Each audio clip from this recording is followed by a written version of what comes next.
All right, we're recording. we're recording. Great. All right, so this is the October 18th meeting of the Nantucket Historical Commission. I am Rita Carr, Chair. This is a hybrid meeting in person and via Zoom video conference and will feature public comment. The meeting is being video and audio recorded. So if you share your screen on the Zoom, know that you're being recorded. And so permit me to confirm that all commission members are here in person and can hear me. So in person, we have George Butterworth. Here. Clement Durkees. Here. Angus McLeod. Here. And on Zoom, we have Sarah McLean. Here. Here. Okay, and then I don't see Abby or Diane, but they maybe hopefully they'll join later. And then members of the public in person, we have Ann Doherty of Remain Nantucket and Randy Ringer of the Town Never Civic Association. And then on Zoom, I see Brandon Kunkel, or is he for the Town Never project part of your? Yes. Okay, yes. wonderful. And then also Hillary Rainford is here on Zoom. So thanks everybody for being here. The first thing on the agenda is public comment. Members of the public who would like to comment? Hi, Oh. hi, Rita, We can't hear you, Hillary.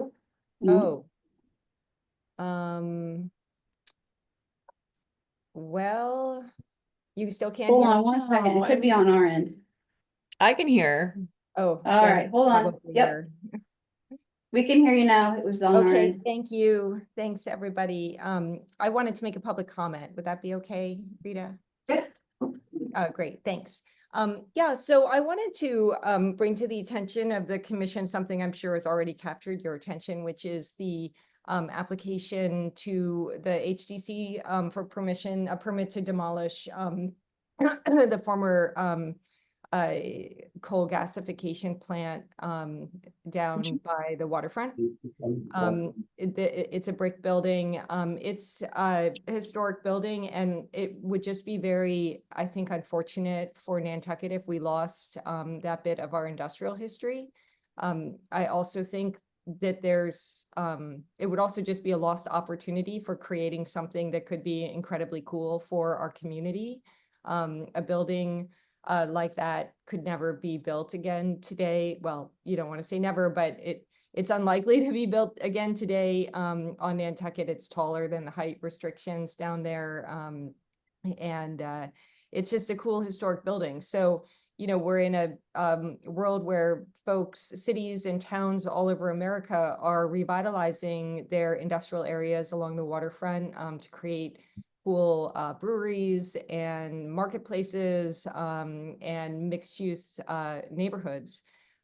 So I just think even though it is obviously extremely dilapidated and needs to be shored up, it is owned by a large utility with resources, and it seems that we would have the power to stop that demolition. So I just wondered what you all thought and if there was anything that was happening on that and anything that I could do to help. Yes, thank you for your comment. I know since it wasn't on the agenda, it's not something we can discuss today, but certainly it's something I think we're all paying attention to. So thank you. Can you let me know if there's, I mean, it's just that they could permit it next week and then it could be gone in 2 weeks. So is there anything, is this commission going to go to the meeting or do anything about it? If I may, Madam Chair. So as staff liaison to both commissions, I mean, I will be, if this does come up at their, you know, their lengthy meetings. There's no historical information that the applicant has submitted, so that's a first and foremost, you know, issue. They have been notified that they need to provide historical information. I do also can recognize that we have a commissioner on this commission who also sits on the HDC, who also I'm assuming is concerned. But to Rita's point, it is not posted on this agenda for discussion. So from an open meeting law perspective, that we need to watch that. So Can we put it on the agenda for our next meeting if it's hopefully still in existence? Certainly we can. may I make a personal comment aside from the commission in reference to that? So I have some experience with the tax credit process, and this would be a perfect opportunity for someone to come in and use tax credits because they love to give them to a mixed use development in a town to do exactly this. So I would say, you know, if anything, that would be something that we could probably help with, maybe. Yeah, definitely. That's a great point. Thank you, Sarah. And thank you, Hillary. Is there nobody else? I think. Oh, no, thank you so much. And Holly, I'll go ahead and send a letter. If I wanted to send a letter to the HCC about this, I should send that to your direction, right? Yes, please. Okay. Yes, Yeah, please. Thank I'll go ahead and do that. And I think I might also file a citizen's concern form for minimum maintenance. Because I think that would be the process. I see heads nodding. So, okay, thanks very much, everybody. Appreciate it. Thank you. Thank you. Great. So next on the agenda is a staff update. Holly, any updates for us this month?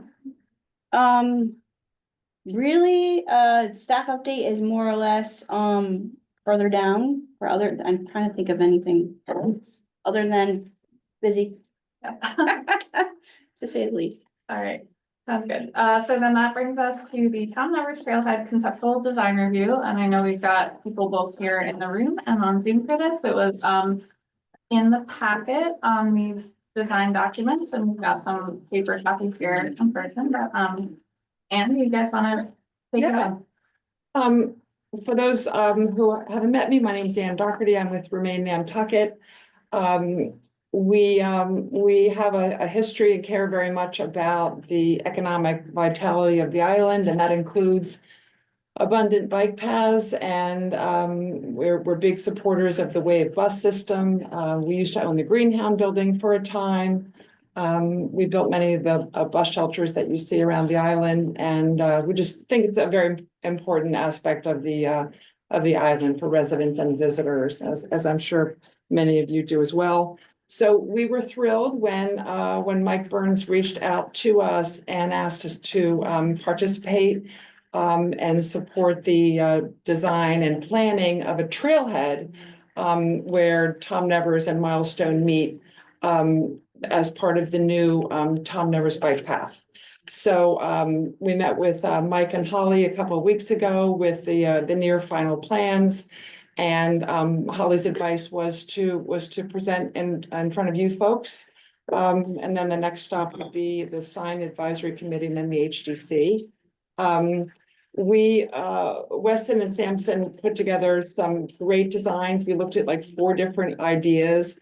And we ended up with what I hope you'll see is just a very natural, very clean, very sort of Nantucket design here, celebrating native plants, a very simple structure for people to stop sort of halfway to, more than halfway to Sconset from town.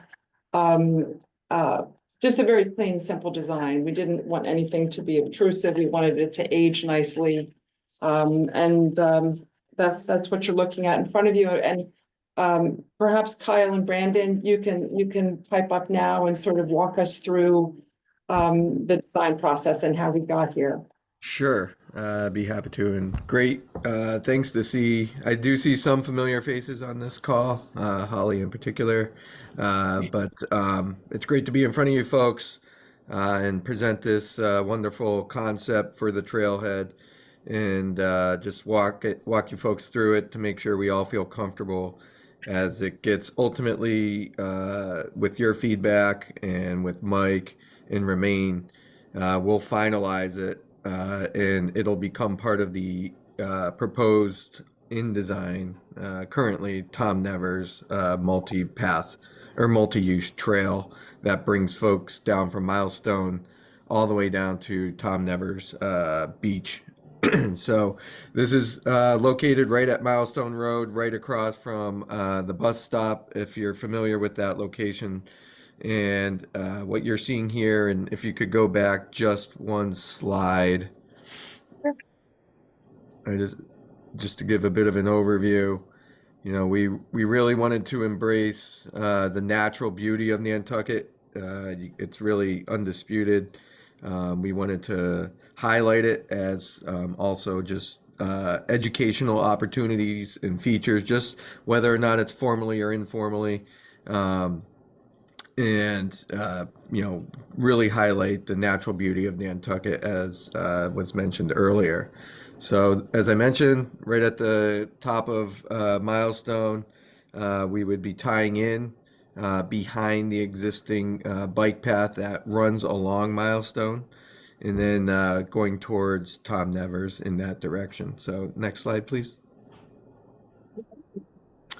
So this is some of the materials that we're thinking about and considering, all very common in Nantucket already, whether or not it's crushed shells or stone dust specifically, but using the cobble blocks along the edges to help keep the materials in place and highlight some of the actual circulation routes themselves so that people aren't going off trail and hurting the vegetation that's at the edges. We would have some natural wood seating curved to blend into the landscape. We don't want it to be too intrusive. As was mentioned earlier, it would weather quite nicely, get that gray patina that you guys are all known for on your cedar shingles. Same for the shade shelter. And I spoke with Mike just yesterday. These are all just conceptual images, trying to give the intent. As we move forward, there could be some embellishments, and whether or not there's larger bases that have the cedar shingles on them, we could definitely include that. But just really making it feel like it's part of Nantucket, part of the natural landscape that's already there. Really, the shade shelter specifically is sort of playing off of the bus shelter across the street. So you get these two structures that are sort of these gateways along Milestone Road and really highlight the connection between the two.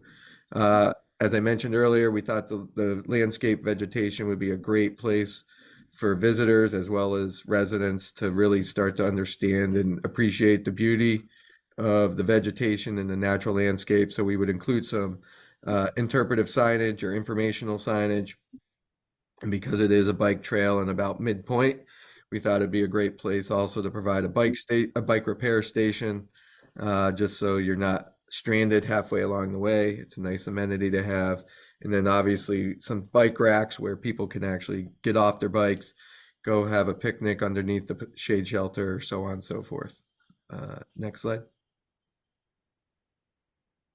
Brandon, I just wanted to mention that we've reached out to Kelly Omond at the Nantucket Conservation Foundation, who's such an incredible expert on native plants, to get her thinking about what that interpretive signage would talk about, and it would be the virtues of native plants and sort of what everyone's looking at the moment.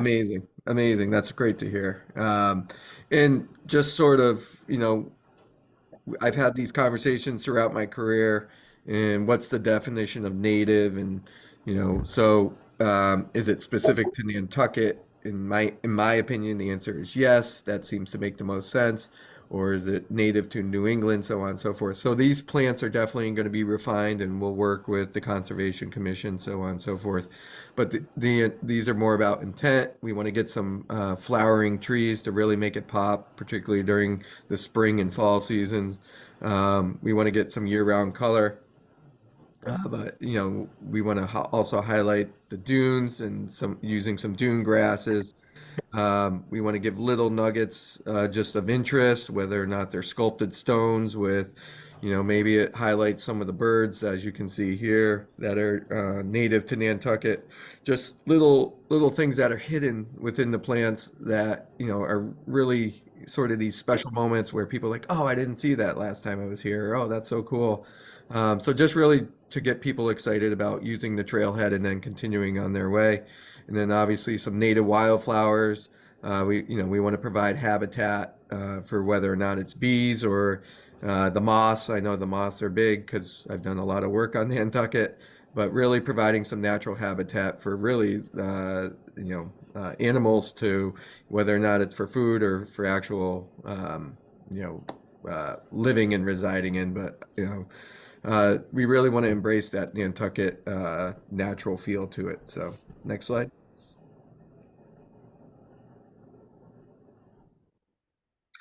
And as was mentioned earlier, we went through a few iterations and few different options. This was the one that Remain settled on, which is really a hybrid of a couple of them in previous iterations, but just really graceful, smooth curves coming off of the Milestone bike path and using that stone dust surfacing, or whether it's the crushed shell surfacing with the Belgian block edge, just to keep it in place and out of the landscaping or tripping onto the bike path itself.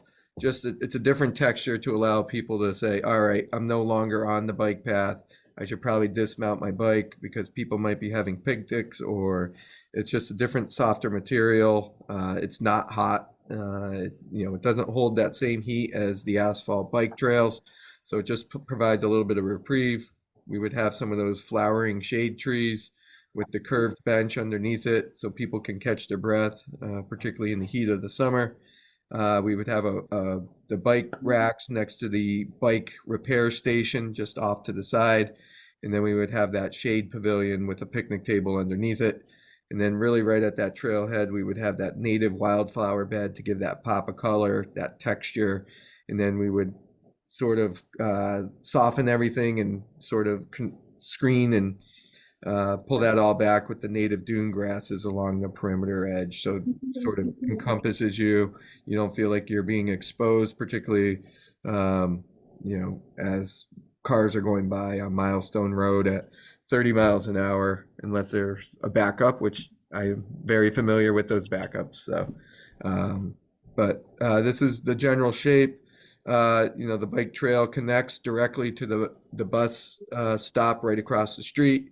So if people are having their bikes on the front of the bus, they can dismount, go right across, and go all the way down to Tom Nevers.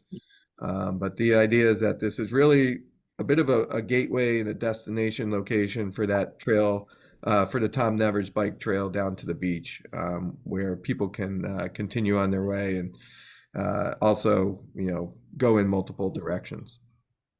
Next slide. I think this might be it, to be honest with you. Just a couple of graphics. This is just, illustrative renderings of what this looks like. And, I'm aware, like, this doesn't quite capture the true essence of Nantucket, but unfortunately, these are the plant materials that we have available to us electronically, but more of the intent about the scale, the size. You can see the grasses in the background, the informational sign right at the gateway, the bright, colorful native flowers, wildflowers right at the front, the softer crushed stone, and then the pavilion in the background. So this is sort of what we're envisioning as the feel of it, particularly as it connects to the Milestone Road bike path. Next slide.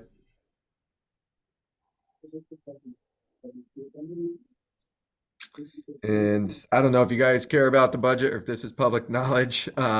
This is truly the presentation and the final product we gave Remain. So I'll let them chime in if they want to, or Mike, I'll leave that to you guys. But if there's any questions or comments, working with Remain and Mike, we'll be happy to answer them. Thanks, Brandon. My questions are always practical ones, like, is there a maintenance fund for this? Because It's gonna require some maintenance. yeah, it's gonna require maintenance. Also, I'm I'll let Mike Wisconsin. answer that. Well, I'm in Wisconsin, as you know, Ann, and we've talked about putting wildflowers in that triangle. And we've been told, we by Wisconsin Trust, we have been told that maintenance of wildflowers is almost impossible to make them look good. Mm-hmm. And to have, it's a great idea that the wildflowers will naturally pop up when they should, but I just have a feeling you should rethink that because Okay. it's not necessarily gonna work. Yeah. And I think, it looks great when it's all like that. You're rendering, but The deer would have a field day. oh my gosh. Again. As I back to- mentioned, we were providing food sources for the Yeah, natives. for the natural habitat, yeah. Yeah, Kelly Omond has done just an amazing job over at the NCF headquarters with a native plant meadow, and it's not pops of color, it's very subtle, lots of earth tones. But we would definitely employ her advice and guidance on how to maintain a semblance of a meadow in that small area. Mhm. Maybe it's mainly little blue stem and things pop up, something like that. And Mike, I defer to you on the maintenance plan for this going forward. How might that work? I think we're at the very early stages of the project. I think if this is, Brandon's kind of highlighted where these opportunities could happen, where these programs could live, or where we showcase native plants. I'm not going to get into the actual plant types. I don't have a green thumb at all. So I think just being able to identify where those opportunities can live, that's fine. And then probably the next step after we get some consensus around, do we like this idea, and is this generally the concept that we'd want to see implemented? We can figure out different features like the benches and the shelter, but the maintenance of the plants, that's something we can figure out as part of the next step. I don't know if this is something the garden club would want to get involved with. I know once upon a time, the Rotary Club got involved with community projects. This could be an opportunity for them.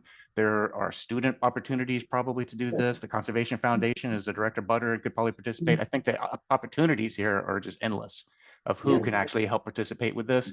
At the bare minimum, I wouldn't want to see this, but at a bare minimum, the area where the wildflowers are being shown, that could be just grass, and put some daffodil bulbs in there, and then we can all appreciate the field of daffodils each April. And then the rest of the year, it's kind of low maintenance. DPW can just mow that area if it's not quote unquote adopted by any type of committee, agency, group to kind of see that. But in the background there, the native grasses, the beach grasses, those are very easy to maintain. So I don't see a lot of big deals there. The biggest area would probably be where the wildfires are being shown there. And I think Brandon kind of highlighted that. That's just, aspirationally, that's what it could probably be, is a field of wildflowers to showcase the native environment.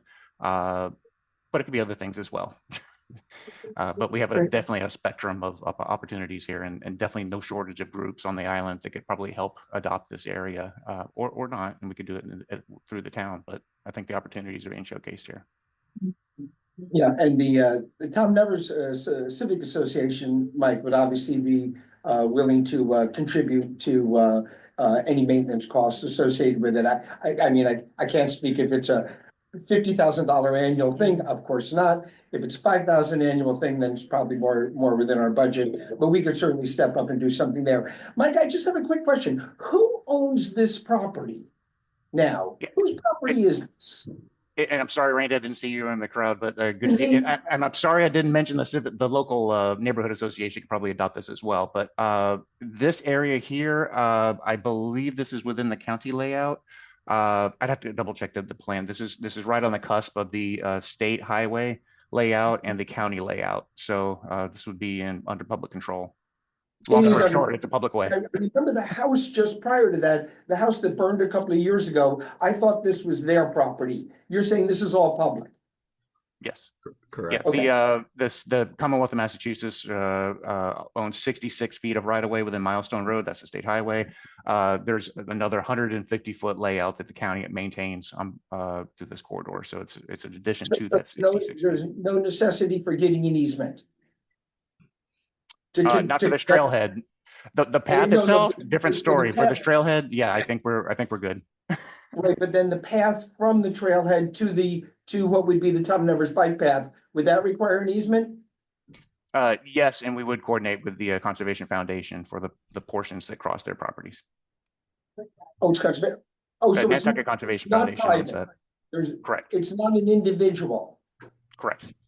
Oh, okay, And then there's land bank land further on. right. And just so everyone is aware, the trailhead at this very moment, as Mike mentioned, the state owns 60-foot right away from the center of Milestone, so 30 feet on both sides. The current Milestone bike path is just within that right away, so we would literally have like 2 or 3 feet of the Tom Nevers or this trailhead specifically within the state right away. So we will have to go to the state to get approval to make that 3-foot connection. We don't anticipate it being a major issue, just something else everyone to be aware of. We will have to interact with the state in order to get their access agreement to make that connection. Great, and so Matt Dumont Smith has had his hand raised on Zoom for a while, so Matt, would you like to make a comment? Hi, can you hear me okay? Yes, thank you. Great, thanks. Sorry, my camera's not working. This looks terrific, and I'm on today representing the Wisconsin Civic Association, and really appreciate the posting. The design work looks great. I was just curious if we could get a copy of at least the pictures, not the budget, to share with our board, so they can be kept up to date. And then second of all, did you guys, Brandon, consider putting a water fountain or something in here? Is there water available, or could it be made available? My understanding, and Mike, correct me if I'm wrong, water is not in the close proximity and therefore wasn't going to be available. But We did look into that. Unfortunately, there's no water anywhere near this location. It would be a big deal to bring it in. Is that right, Mike? Yeah, we asked the Wanacott Water Company for their input, and I think they gave us some options that were probably well beyond the scope of the project. A shame. So there'll be no watering for the plants No, locally. I mean, without bringing in that truck. with the- right.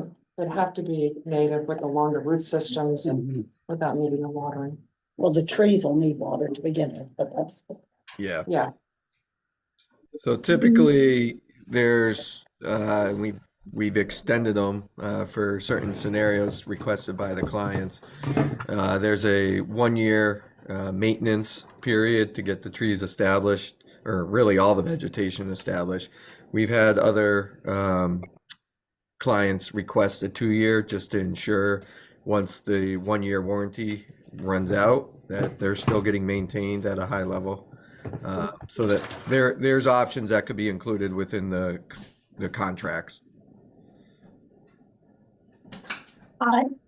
Thank you, Madam Chair. I just wanted to mention to Matt, who asked the question about the plans. This is actually available through the town's website. This is from our packet for today's meeting, so it is out there already. If you want to grab it from it. Thank Matt you. was interested in a version without the budget. Matt, I can take that last page out and resend it to you, if that's helpful. So from the other commissioners, we heard a bit from comment, but George, Angus, Sarah, what are your thoughts? I'm happy to go ahead. In reviewing this, I mean, at first glance, what's not to like, right? You go to the last page and it's a beautiful image. That's unlike anything on Milestone Road. And so the question is, how much do we want this to be a node and stand out? Versus something that would blend in, and what is the real function, the seating, the shade, water would be really helpful. But I'm thinking about the things that when you're on the bike path, you want to do and you want to learn about. And I like the information being available. I'm just thinking, what does that really end up looking like? Is that plexiglass? I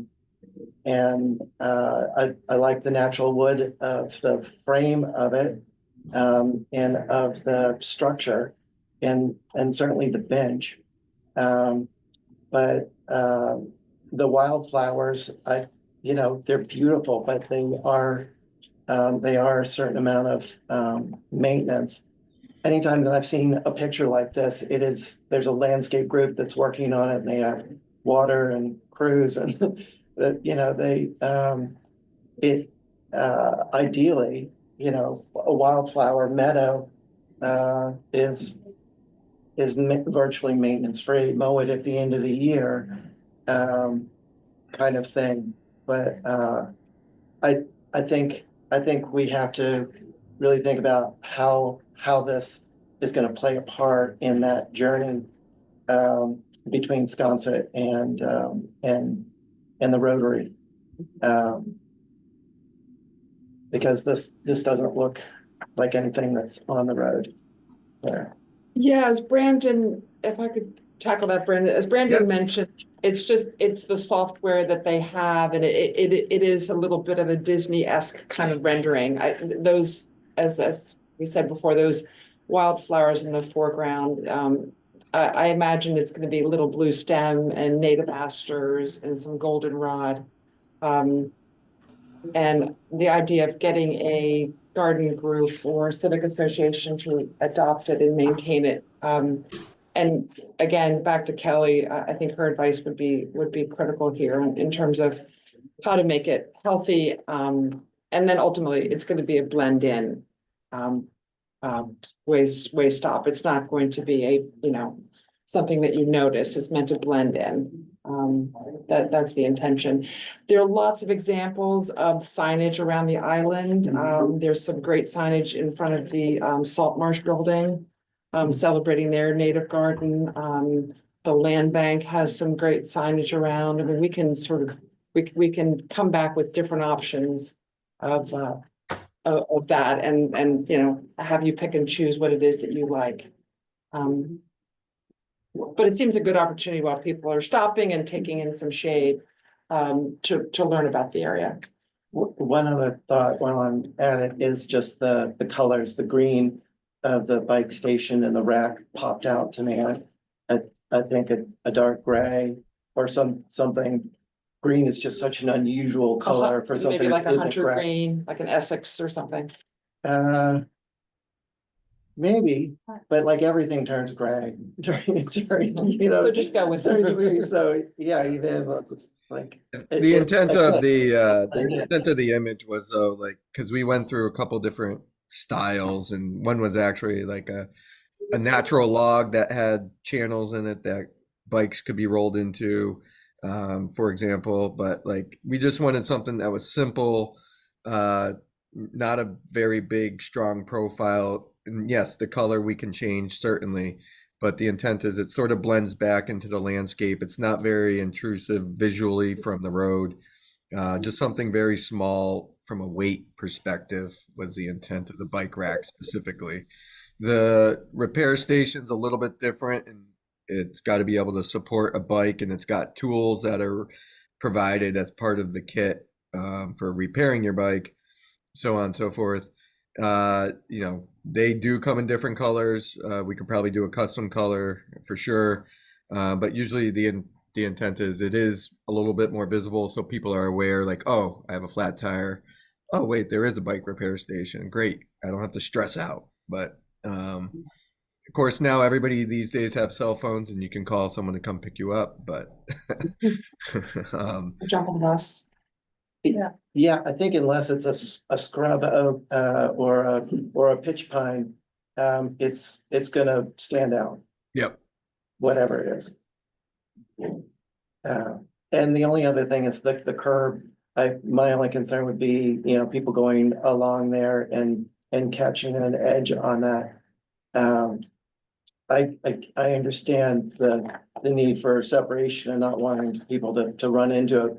But if it were to turn into grass, then it seems like it would sort of match what's on either side of the path now. But if it's like planted, I'd suggest the part along the path be sunken a little bit. Sure. Or something, just. Yeah, we Thank can we'll play with the reveal, whether or not it's 2 inches, 4 inches. Just from an ADA perspective, it needs to have, if we are going to do this, it either needs to be flush or at least minimally have a 2-inch reveal so that there is an actual difference in elevation. It's not a tripping hazard. Just code requires a certain amount of reveal if you're going to have it vertical, but we can minimize it to the greatest extent possible. Matt, again, you raise your hand. Sorry, yeah, just quickly on this, Brandon, I think there's a good point that you were just discussing about, seeing it from Milestone Road with all that traffic whizzing by. Did you guys think about having a smaller aperture and then putting the open space behind some screen, vegetation screen a little bit further in to screen it from the road? I don't the answer in short is yes. And we had gone through several concepts, and I don't remember at what iteration, but I believe there was a bit of a setback from the road originally. I think this was more in line with making that connection to the bus stop across the street, and just having, as you're particularly in a car on Milestone Road, a greater visibility of people coming across or onto the bike path or off the bike path. But this is why we're here today, to have those discussions. Thanks. All right, and Brandon? Yeah, to Matt's point, I really didn't think about that, because I remember when we went through the process of changing the entrance from Tom Nevers Road onto Milestone Road to make it more of a right angle as opposed to an angle.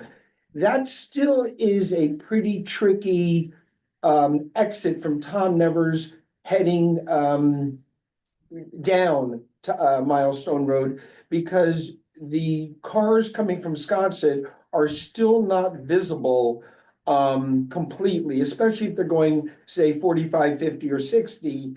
They can get there pretty quickly. And I think, Matt, what you were talking about was, people are coming down from Sconset, they're distracted to look and see, what's all the activity going on over there, or whatever, just taking their eyes off of that as a car is coming out slowly from Tom Nevers. Yeah, I mean, I love this concept. I think it's absolutely beautiful, but I think that Matt's point about, is there a way that you could set it back so that it maybe wasn't so visible, or would it would be well into the scrub oak at that point?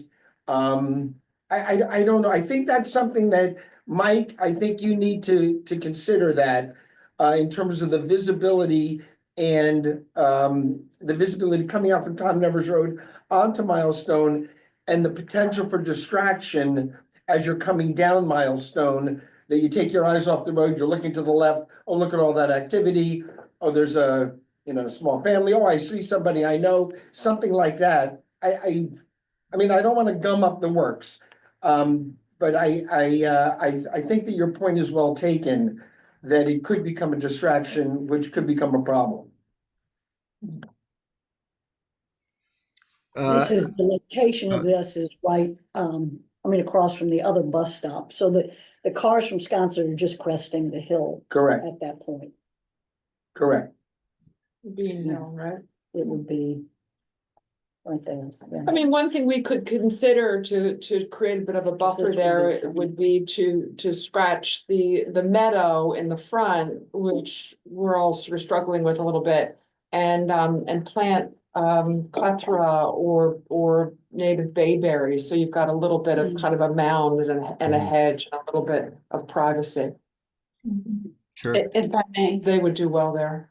Sure. I want to mention, I think if you look at this in relationship to where the existing bus stop is, they're not flanking a road, right? They're like, they're At an not angle. exactly. So it gives you're not thinking like, I'm going through this area and I got these two structures on either side, because I think this one's placed off a great distance, which I think is very, very helpful visually. But maybe there's an opportunity to move it back a little bit more. And I think to your point, the more natural, the less Disney-esque, I think the better. And I think that goes across the board to also all materials, the greens, get that to a natural weather. We'll be going to the HTC, and there's going to be comments on that natural. So Yep. It's in a good direction, but I just wanted to mention that it's where it's placed right now. I think is helpful, because you're not having gable end to gable end, and flanking it. And to that point too, I think I brought this up before, you might want to look at, even, we didn't get into the architecture, and maybe Angus, as your dual hat, I was thinking of looking at more of less of a hip roof and maybe more of a gable, which is like the other one. But then again, maybe provide options to the HDC when you do get to that point, because somebody might not, there might be a commissioner that says, well, having the same would also make it like it's flanking, and we don't want that. We want to have a variation here. So just some ideas to think about. And I will say this too, I think this is the best exercise to go through. You might not get everybody's consensus, but I think at least getting bits and pieces of everybody's No, this is concern great is helpful. feedback. Awesome. Thank you. Sarah? To your point on natural materials, I understand that there needs to be a barrier between the material on the substrate, the whatever you choose to use, but I think the bluestone is very formal on Milestone Road as a separator. And so even a metal edging that disappears would function and obviously be less cost to install and maintain and all of that thing, but it also doesn't appear like you're trying to be something Sure. different on Milestone Road. Great. Thank you for Where, that. I'm sorry, Sarah, where would you want the bluestone, or where are you Oh, suggesting? no, replace the bluestone. So the bluestone is holding the substrate, it's separating, Belgian and you block. need that separation. But if you don't have bluestone, you still need something to create that separation, to keep Right. your crushed stone or whatever it is. And Yeah. so if that would be a metal edge, it would Right. disappear a lot more than having a bluestone, which is, in my mind, much more formal. Sure. Agreed. Sarah, you're referring to the The Don't cob. you- belt block. Yeah. Yeah, the Belgian block. Sorry, that's what I meant. Well, another in keeping with, naturalizing, our commission talked a lot about, what kind of bike racks we would like to see, and this is very different than downtown, but the bike racks downtown are just these bollards, which is one black pole with a With the round, circle. yeah, I was Yep. thinking about, Yeah, they come in a bunch of and- different colors. Well, Mhm. but I mean, black or gray is nice. Once again, just naturalizing everything and maybe tying it in. And making it consistent across the And island. consistent. Okay. But I think this bike repair, it's a station, it's almost got to stand out. Yeah. I mean, it's certainly not natural or native or anything else. It's, Yeah. You mean if it were a different color, it's still gonna stand out? it's still gonna stand out. Well, it should, I think. I mean, it's not anybody, this is your emergency stuff. Brandon mentioned we could probably have that custom built or painted. Right, Hillary? Yes, thank you. Am I connected? Yes, we can hear Oh, you. okay, great. So the Historical Commission in the past did some guidance for bike racks. We had like a preferred in-town design and a preferred out-of-town design. Can you guys still hear me? Because my screen is Yep. frozen. Oh, okay, great. Yeah, I'm we glad can I hear you. have audio. And I can maybe, yeah, maybe that's still around. The other detail, when the Historical Commission had a lot of commentary about the Milestone Road project, was a preference for slanted granite curb, which can be seen along the entrance to the Nantucket Golf Club. Oh, now we can hear you. That way. Now you're speaking.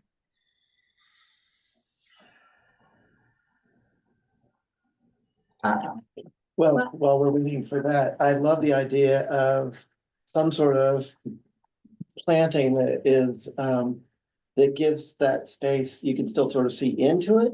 But I think the idea of something that has a little bit of a canopy that you either look under or around might work better to sort of have it blend in, Mhm. and it might be easier to maintain, Yeah, to have that, whether it's a pine or scrub oak or combination or the other native plants that you were. bayberries. Bayberry. They Yeah. grow along Milestone. Okay. So we're talking about I like balance the idea of scrub oak. of hiding it a little bit, but you still want people to know it's there. Right. Kind of. Yeah, exactly. Oh, Hillary, are you back? I'm sorry about that. I was just referencing the slanted granite curbing that can be seen at the entrance to the Nantucket Golf Club and other places. Yes. And the out of town bike racks that are around the island. And I just had one comment about the shade structure, just for what it's worth. I know everybody has opinions. Is there any way to reference some of the vernacular architectural forms in a shade structure?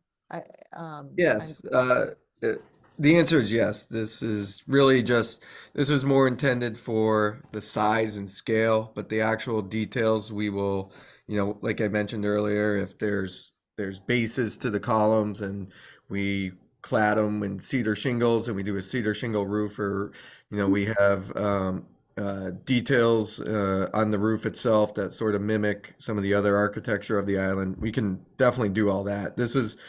We wanted it to be a natural wood structure.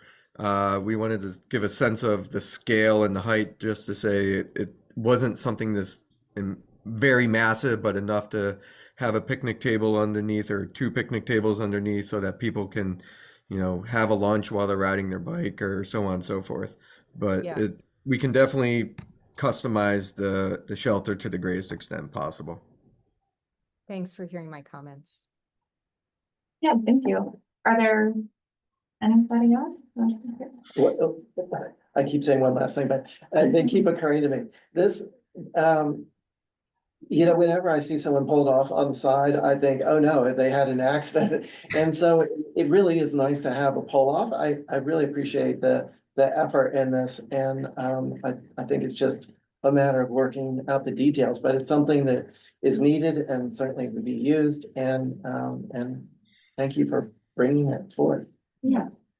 And I would just echo, I know, especially what Sarah said about the Belgian block edging, I think looking at the rendering now, it looks a little like in town to me. And I think that it's the Belgian block that's sort of, giving the most of that feeling. And I think A little especially- formal, a little too formal. A little too Yeah. formal, especially given that like right across the street on the other side of Milestone is like, the Serengeti section of the Middle Moors. And I think playing into that would make this a little more successful, just so that it feels, like something that's A always been softer, there. something that blends in, Mhm. greens and browns. That- An overall question, where are we with the bike path? Because I know we looked at all the designs for that bike path. Thanks, Rick. That's Are we in? My question. Mike, that's my question for Yeah, sure. Mike's.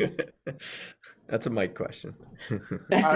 Just quickly on that, we reviewed alternatives with the butters this past summer. Weston Sampson, Brandon's team, or another one of Brandon's teams, is working on refining 3 different options for the county commission to review and to select what their preferred option would be. There's a variety of property impacts and stuff that we collected from abutters that led to development of 3 different alternatives. We just need the commission to select those. And the idea is that we go to town meeting this next spring, with a request for funding. So the idea is to get the design and construction funding approved this spring, finalize design and permitting in the 2026, and then have the path effectively opened for the summer of 27. So this would all tie in.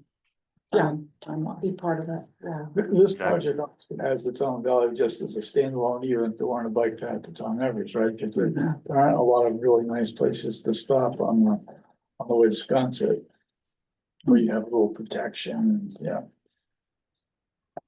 So that was my question. Would this go forward before the approval for the bike path and then be in place whether it gets approved or not for the Tom Nevers bike path? So it's like 2 complete standalone projects. I would say this is dependent on the bike path funding. The idea is to bid both of the construction of the path and this trailhead project as part of one project, Okay. and implement them simultaneously so they're opened up. I would imagine that if the bike path funding was never approved or some kind of delay, that this trailhead wouldn't be implemented. Okay.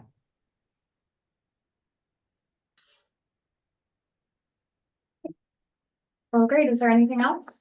Or? Thank you. I had one quick question. Holly, what would be your advice for next steps before we would you like us to make changes and come back to this group? Would you like us to make changes and then move on to the sign committee and the HGC? What's your advice? Really, it's up to you all and the design team, on what you've heard today. If there's things you want to change before. Okay. Obviously the sign advisory council, they're gonna be the ones that are gonna review that signage. Obviously Okay. consistent with their sign book, consistent with, what they've been approving in other locations. Yeah. You could kind of take that on its own and submit whenever you're available for that. Okay. And then kind of wrap everything together and do the actual COAs for everything to the HDC. Okay. But if you don't have a strict time frame, obviously this commission is more than welcome to have you all come on. Yeah. Okay. Yeah. Okay. So, and you can reach out to me in the interim as well if you need have any other questions or. No, this has been great feedback. This has been great. Much appreciated. Awesome. Well, love to hear.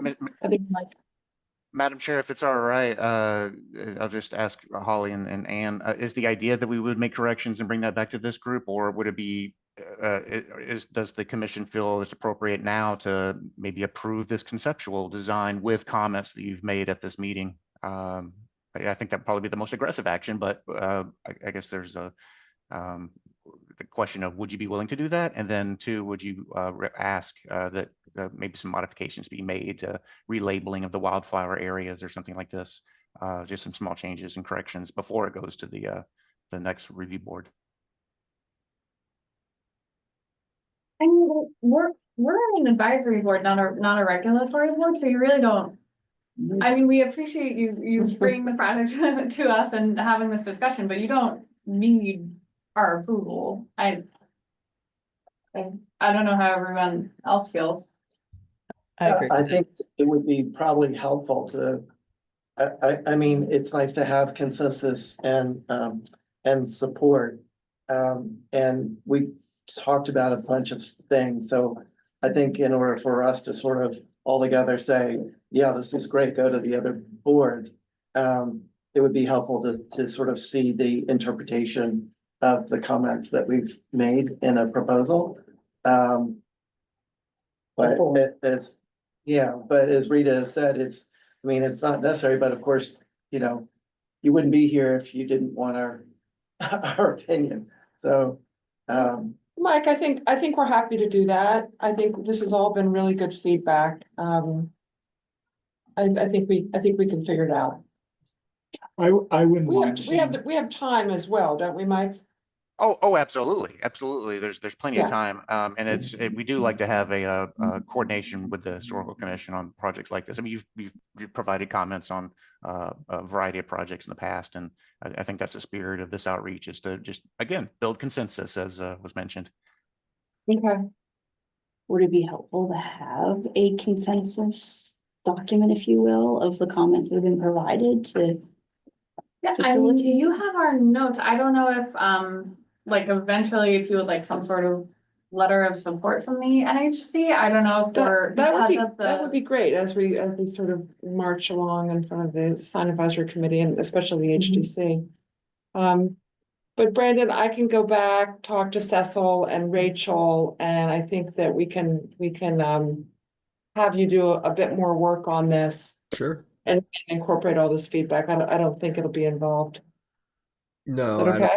Yeah, they're pretty, you know, they were very helpful comments. Thank you all for those thoughtful comments and suggestions. We'll work with the folks from Remain, and we'll make the refinements based on some conversations with them, and whether or not it's a formal meeting like this or we just email it to you folks, just so you can see that we've made the comments. We can do that, but you know, there's definitely a path forward, certainly. Oh, Great. wonderful. That all sounds good. All right. Thank you all. Thank you. Thank you all. Thanks for your time. Thanks, Brandon. Thanks, Mike. Thank Bye. you. All right, so moving on.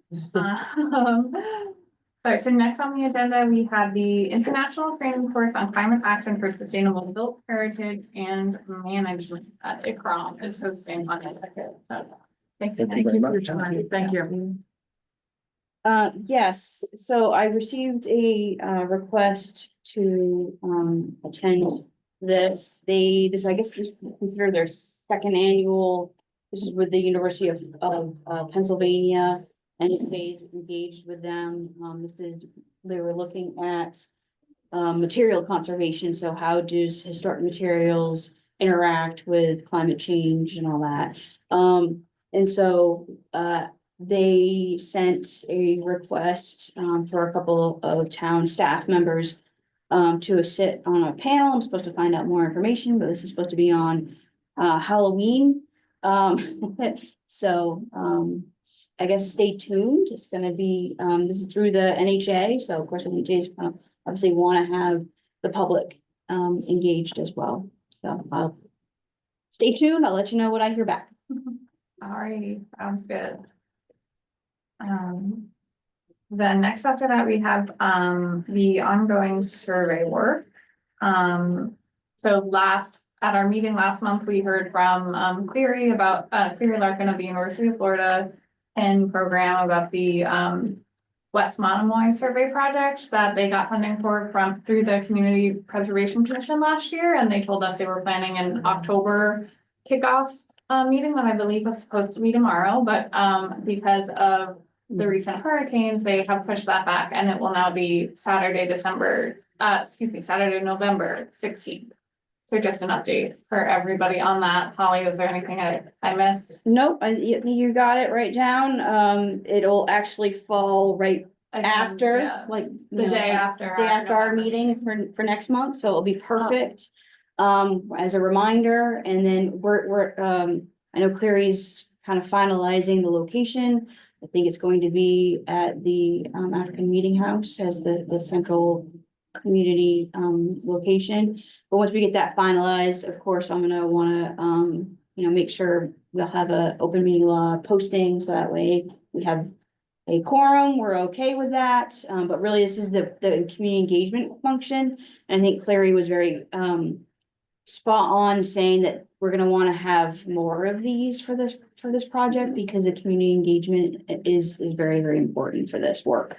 And just to remember that this is the phase one, and then eventually this recognized survey is going to feed into surveys, much needed surveys of those historic structures in this area, which is such a broad range of, I think, eras, and different community entities of us.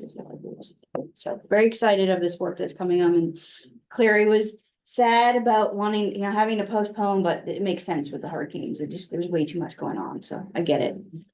Look forward to that next month. Great. And then did you have an update on the fiscal year 2023 RFQ for those surveys? Yes, so my only update really right now is that the contract has been extended by MHC. It's been signed by town manager for the extension, so it gives us a year out. And then the next steps are to update the RFQ so we can get it back out there again. So the update to the RFQ is, another thing on top of your high stack. Yeah. Is that something that anyone can help with? I mean, I is feel like it's a lot of specific language that has to come. Yes. From. Yes, Like, it's- but did the MHC give the sign off to make the RFQ to be for a fewer number of Yes, surveys? yes. That I feel like that's the big Yes, news, that right? is the biggest part of it. So instead of having, it's by 20. So their magic number was a $40,000 project is equivalent to 140 surveys. They were okay to dropping it down to 120. So, again, the That's biggest something. component of it is, one, we're dealing with, there is a limited amount of architectural historians that meet the qualifications within the Commonwealth New England area. And the qualifications that are in their boilerplate RFQs are very, very specific. And that was the crux of us asking, okay, well, Nantucket, we're unique. We have this thing called the Nantucket factor. from a monetary perspective, A, and B, we do have subject matter experts here that might not meet the qualifications that they have in their generic RFQ. So that's where combining and tweaking it, so our finance department is satisfied with it, MHC is satisfied with it, and we can get it out there and hopefully get some responders to it and get that going. I was just very happy, to get that extended, because time was ticking. So, and as you all know, it's been a crazy hectic year, and I apologize that unfortunately, preservation planning functionality of my job has kind of put to the side, and I've had to focus on the regulatory with the HTC. So I appreciate the commission working with me and understanding that.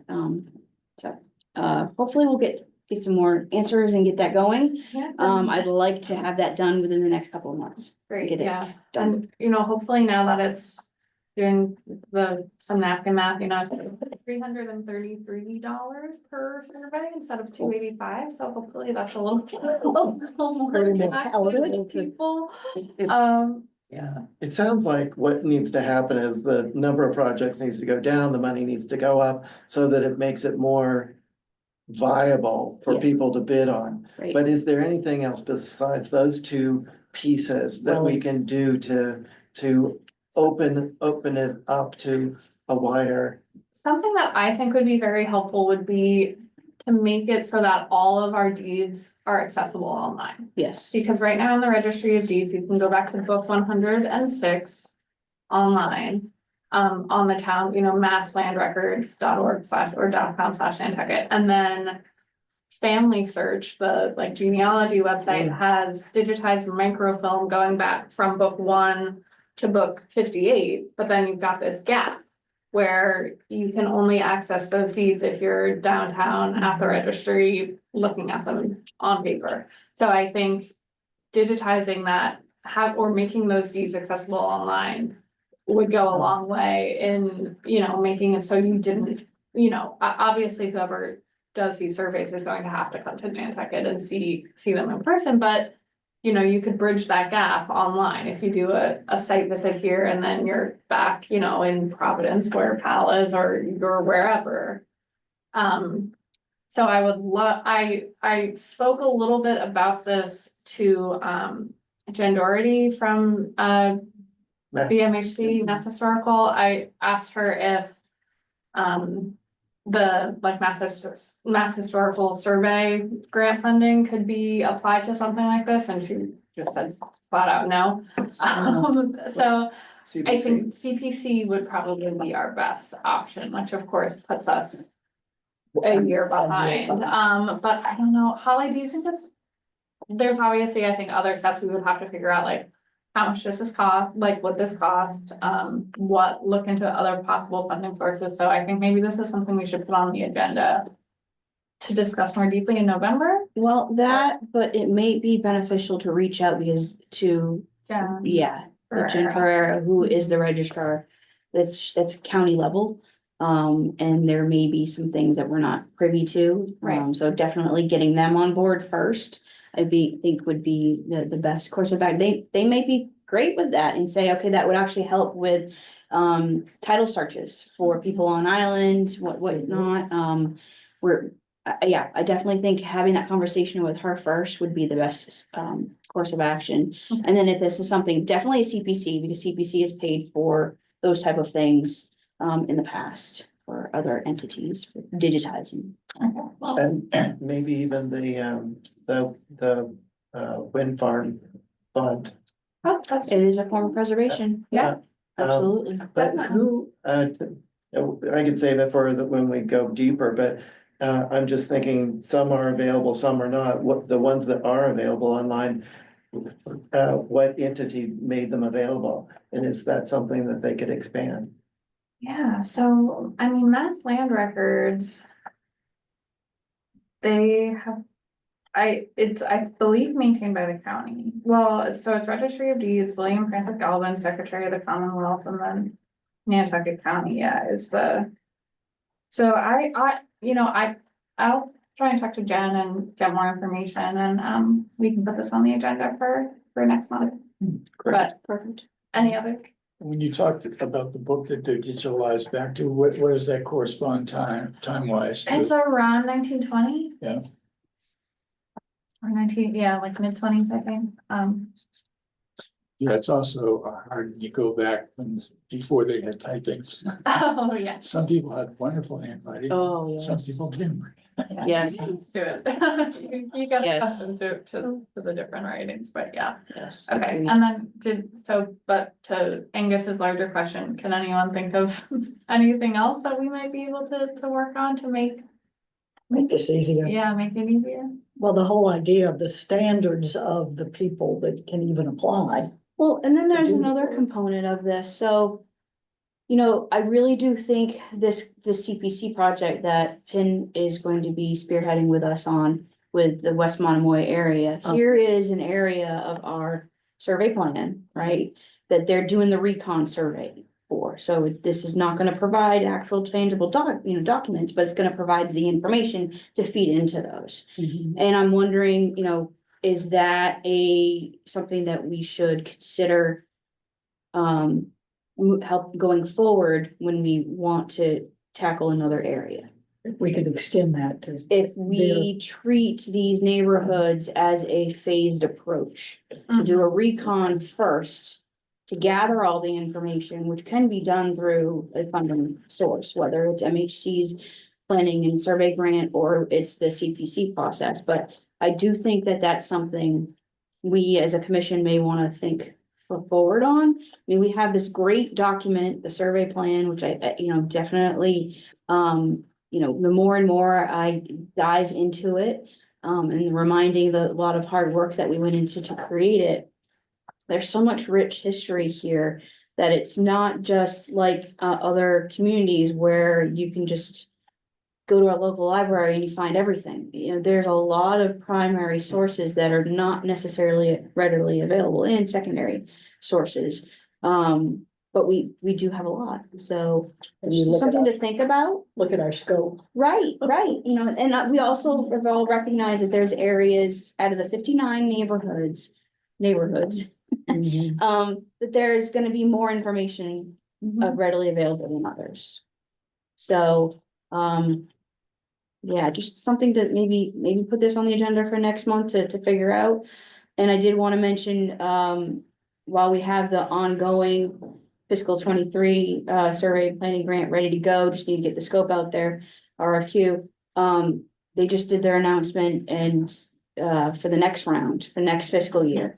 Talking to Michael and MHC, he's like, well, if you guys are having issues trying to get a consultant for this grant, why go forward? But maybe it's an opportunity for his commission to think about something else besides the survey work. Maybe there's something else. So, the deadline is next month, in the middle of November. I think we'll get a month away. Is it before or after our Next meeting? It might be right around the same time. I have to double check. I know that there's a reminder email, but that's for the intent, our letter of intent. So if there's something that this commission thinks that might be a good idea to dive into, that would be beneficial for the entire historic district in general, I think that might not be a bad idea. So maybe if you're thinking caps on, again, it's a letter of intent, so that would be something that the chair could sign. We would, go through that. We've done that before for the last ones. And we just have to outline how it's, relevant to what we do here. Yes, and the letter of intent deadline is the same day as of our next meeting. On the But then it 15th. was around there. All right. And so that's where we stand on the survey project. So I have Oh, yes, Madam Chair, sorry, I have a quick question. I'm new, so I'm not sure if this has ever been brought up before, but in terms of the survey information and finding that information, books and records and stuff like that, I know that Betsy Tyler is very, or I'm not sure if she still is, but was very involved in doing searches for house histories. And is it something where she would be able to give us kind of more specific information as to what would make that job for the survey and putting the resources towards specific places to put our resources into those places so that make it easier to conduct those surveys? Has anyone spoken to her about it or reached out, or is she involved in any way?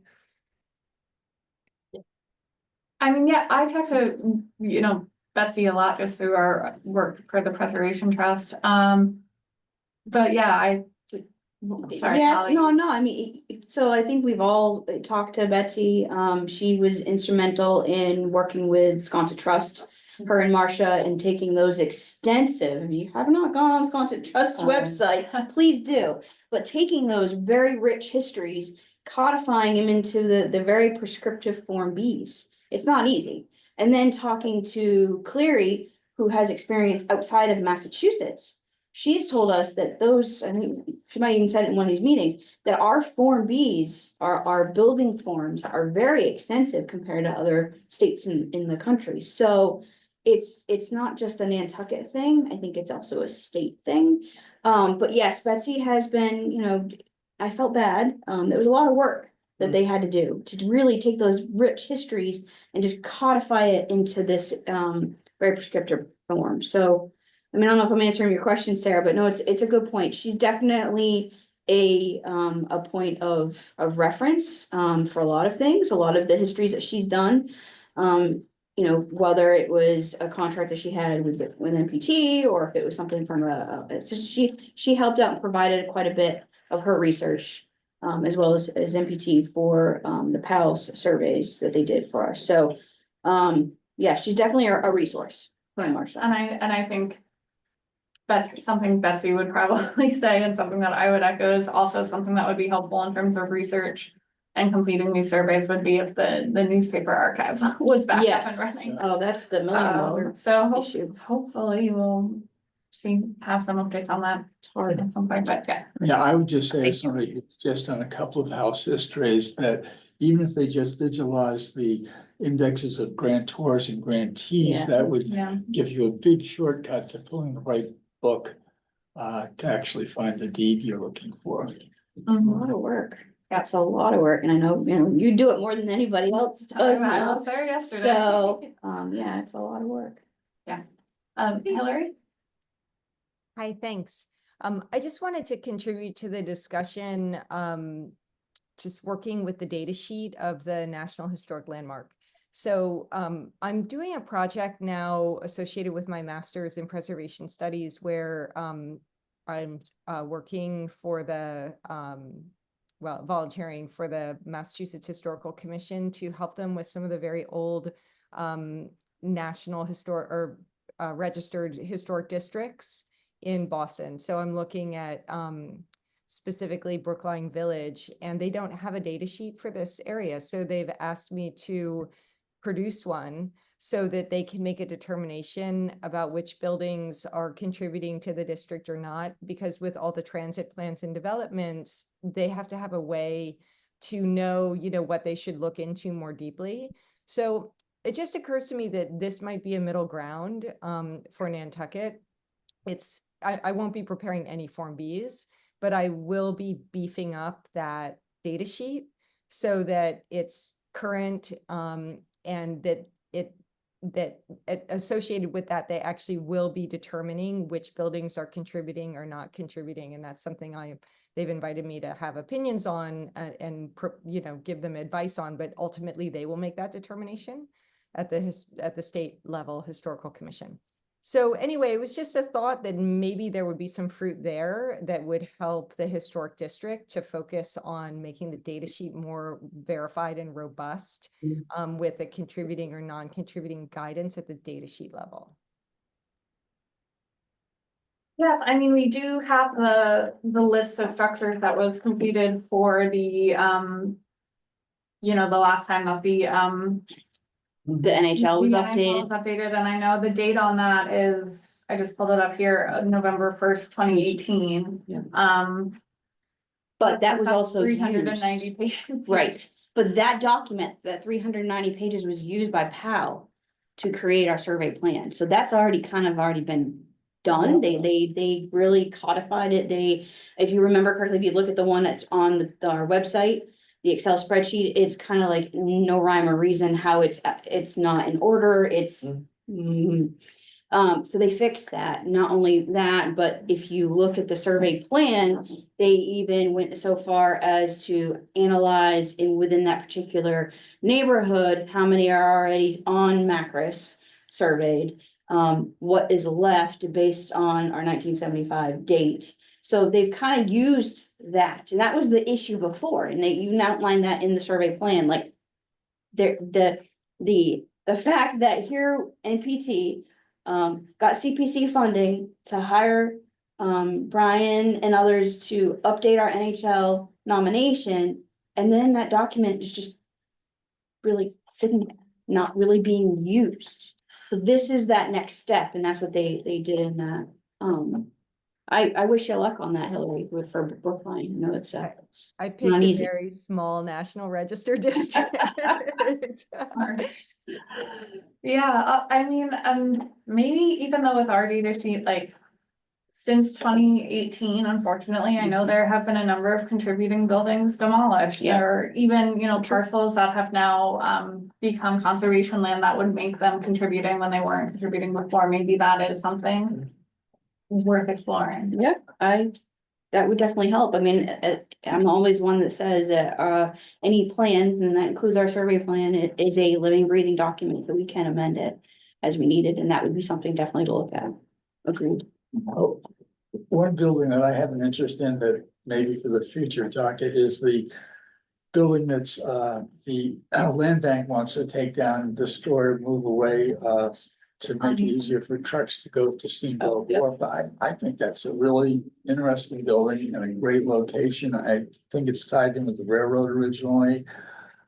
I would be sorry to see that building gone, but I think the land bank is panting to get rid of it. I don't know if anybody, I think we're not supposed to discuss that if it's on our agenda, but I would be interested in having 31. an agenda sometime to see where all of you stand on that. As a commission, we've just brought that up and discussed it before when it was more prevalent in the planning and so forth with the town and land bank. And Have they backed off at all or not? I haven't heard any more. Todd, to polish the building up to get a better price for it. It Yeah. has been used in years, but he's painting it and putting out flower boxes and all this stuff, which is Keeping it updated. and- sort of odd. I think it'll be interesting to see what's on the agenda for town meeting this year, potentially, but, yeah, I think because this wasn't on our agenda, we should. Yeah. Probably move on, but yes, I think that's something we're all. So, but it has been discussed before here, okay, before my time, okay. All right, so if that's it on surveys, I believe that takes us to the MOU. We didn't So vote. we left off, last month, we were Yeah, we on were. our little subgroup. We were going to meet to discuss that and then we learned that that there would be an open meeting law, not because of the quorum, because we weren't meeting a quorum number. It's just the three of us, but because we were formally appointed and it was voted on in our last meeting, that then engaged a requirement and to post a meeting and discuss it openly. And so Yeah, makes sense. so We didn't meet. so we didn't do that. So we don't have a lot to report. Okay. Yeah. Mhm. I think the biggest issue really is just that special note at the bottom that doesn't, it's not saying who's doing what on either end, but just sort of something that could be interpreted later to prevent one or the other from engaging as necessary. So So like hypothetically, if we wanted to write some sort of letter to say, don't tear down X building, you think that special note could lead to the HDC just disregarding that or saying that we were interfering with the official duties of their. That's one example, but I mean, ultimately, the HDC is the regulatory board. And so anything that we say would be advising, but, so even in that situation, there wouldn't be a conflict of each of us doing our duties. So it's, again, it's just like, is the extra document even necessary? And is the special note on the extra document necessary?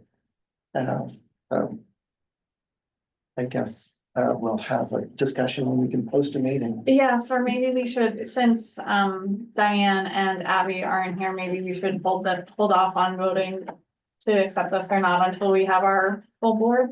Of course. Hillary, you're. Yeah, hands I'd up? like to make a quick comment about that. Thank you. The other observation I have about the MOU is that, I mean, my recollection was the interest is in promoting understanding and collaboration and having everybody be, including the public, be super clear about what the two commissions do. Because even though I know it's clear to everybody on this board, it's not clear to everybody. And I guess I would also say, even since the Historical Commission wrote its mission statement, I think there's just been a lot more understanding about what a Historical Commission does, because when that mission statement was written, everybody was brand new. And now there's been so much learning, and Holly, being full for as the preservation planner and helping. So I think the MOU just it just copies the enabling legislation from the town code. It doesn't actually capture all of the other responsibilities that are conveyed through practice across the state and through the National Historic Preservation Act of 1966. That the State Historical Commission says this is what, your role is. And the Historical Commission shouldn't do more or less than what its duties are that have been conveyed to it by the state and by the voters of Nantucket. So having some kind of agreement that I personally don't think the agreement is necessary, because the roles of Historical Commission is so well documented by the state, and that you could just sort of, find those documents and agree to adopt them. But that's my main concern, is that there's, aside from what Angus pointed out, if it's intended to promote understanding of what a Historical Commission does and what an HDC does, it needs a little bit more information in it.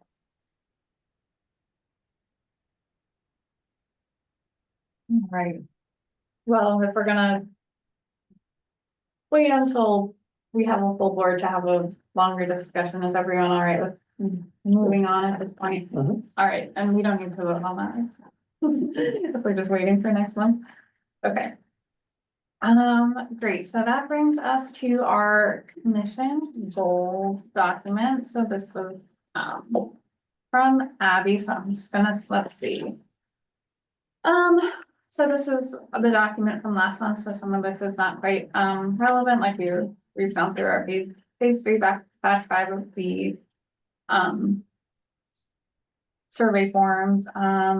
So funding programs, advocating for the expansion of the historic tax credits program. So I did discuss this with some people at the Preservation Massachusetts conference that I attended in Worcester last month, and essentially it just seems like people weren't really that, like, at least the people I spoke to there weren't super interested, or just didn't really have the capacity to be thinking about it.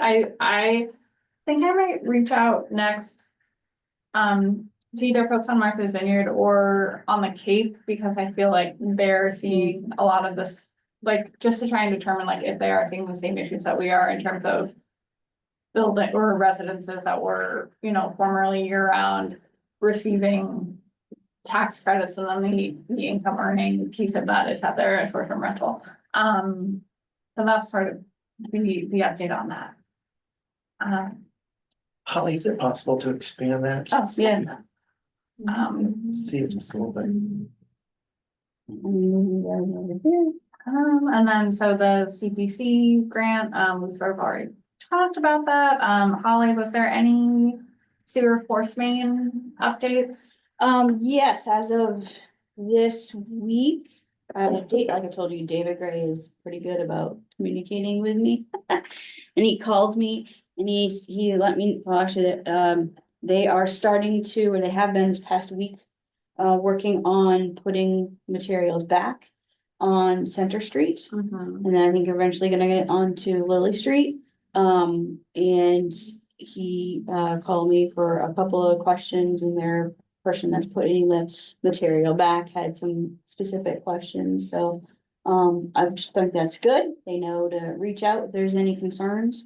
More or less it was about, reveal versus flush, and then, we had mentioned we didn't want anything to go back differently that wasn't there before. So, for instance, we had walked, gosh, when Mickey was on the commission, and he's also on the Commission on Disability, talking about when there's areas, on intersections, so to speak, we don't want to have those.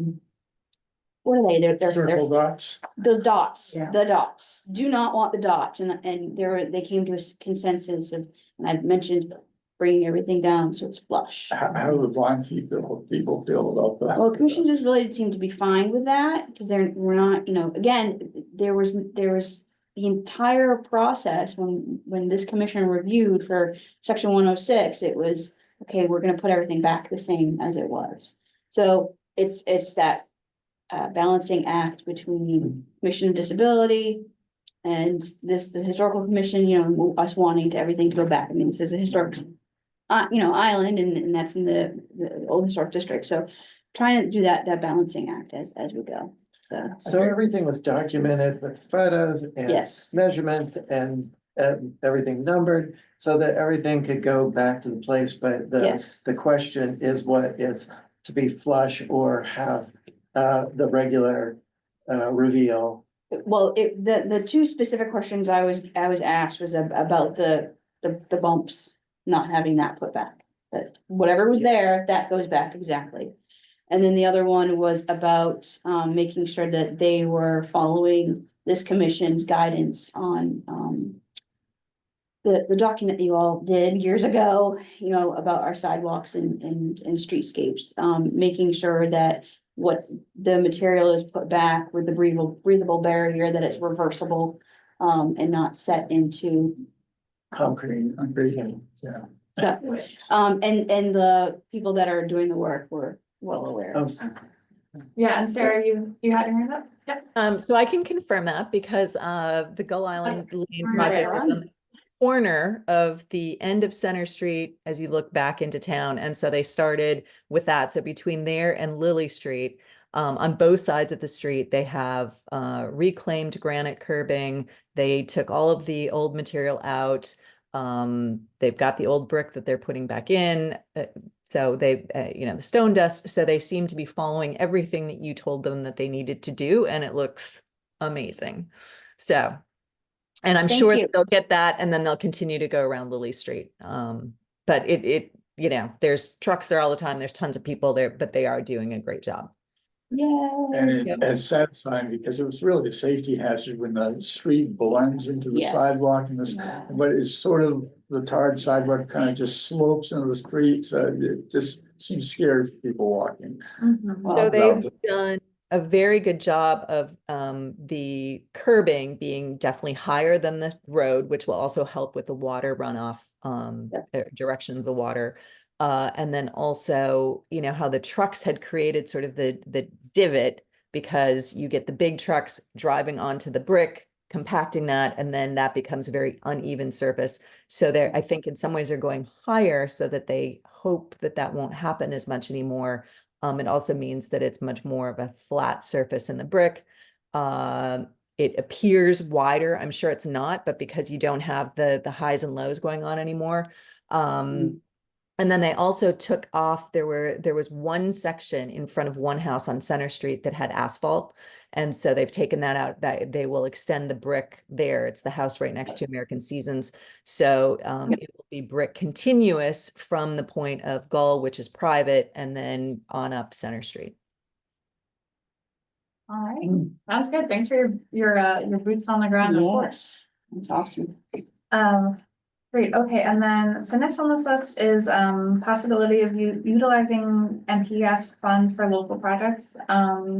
Any updates there, Holly, or that's just sort of an ongoing? No, I mean, you know, I think the National Park Service, they've continued to send out their grant announcements ongoing. Yeah, just something we're keeping an eye on. Yeah. Okay, great. We haven't, no section on ownership reviews upcoming, right?